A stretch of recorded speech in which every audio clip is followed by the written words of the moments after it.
Hi my Lady J's, welcome to my channel. Today I'll be showing you how I made this wig right here, a 30-inch wig. So grab your measuring tape and let's go. So the first thing that I'm going to be doing is measuring from the front of the head to the back. I already did the measurements on my clients and I'm basically transferring the measurements to my wig head. So front to back, it's a 16-inch. And now I'm going to start doing from ear to ear on the top of the head. You can do ear to ear from the forehead area, but I like to do ear to ear from the top of my client's head so I can transfer it to my wig. It's better for me. You don't have to follow this way, but I prefer this way. So from top of the head, ear to ear is a 14-inch. And as you can see, my lace is completely laid flat. So before you sew anything, you want to make sure everything is completely laid flat. Your measurements are on your wig head and you are ready to go. If you notice on my actual wig head, everything is marked. You see lines on there, so I already previously have my measurements on there. So when I'm ready to make wigs, everything is easy and ready to go. Also, guys, food for thought. Whenever you are putting your lace front on, you need to have that little M that's going on in the front with my lace. So when your client is putting on her wig, everything is snugged and everything fits comfortably. So you want to make sure that it has a nice little M right in the front, right here. So now we're going to do the measurements from the front to back. And as you can see, I have my tape in here. I no longer have my measuring tape. This is because I already previously did my measurements on my wig head and I have my tape in as my guide. Okay guys, so we're gonna do, and I said we because I'm hoping that you guys are following these instructions. So we are going to measure from the front of the wig head to the top, and it's 7 inches. The reason why you want to do this is because everyone's measurements is different. Most people are 6, some people are 5, and then we have the 7-inch. As like my client and myself, I am a 7-inch from the front to back. Now, also food for thought, guys.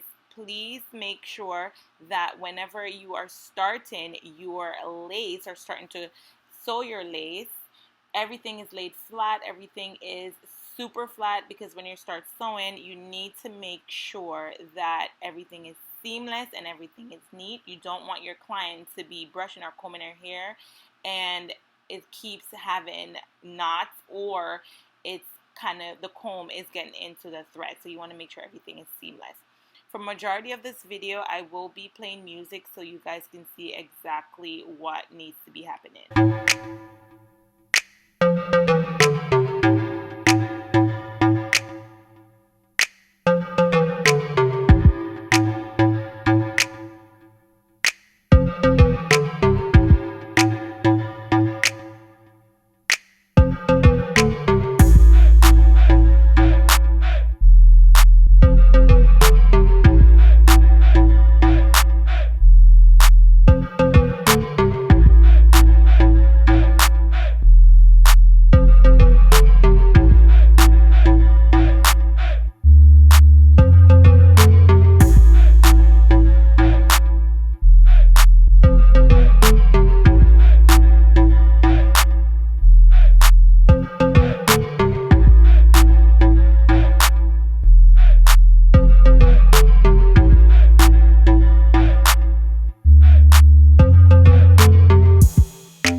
y'all, something that I really want to elaborate on a little bit is to make sure that instead of you cutting your bundles, you need to make sure that you're flipping it. This will prevent so much shredding, you guys. When you cut your bundles or cut your actual track, it will definitely start shredding. The wig will start shredding. So please make sure that you are flipping it, making sure that it's flat, and sewing it exactly how you have seen me sew it.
So this is how the hair came out, y'all.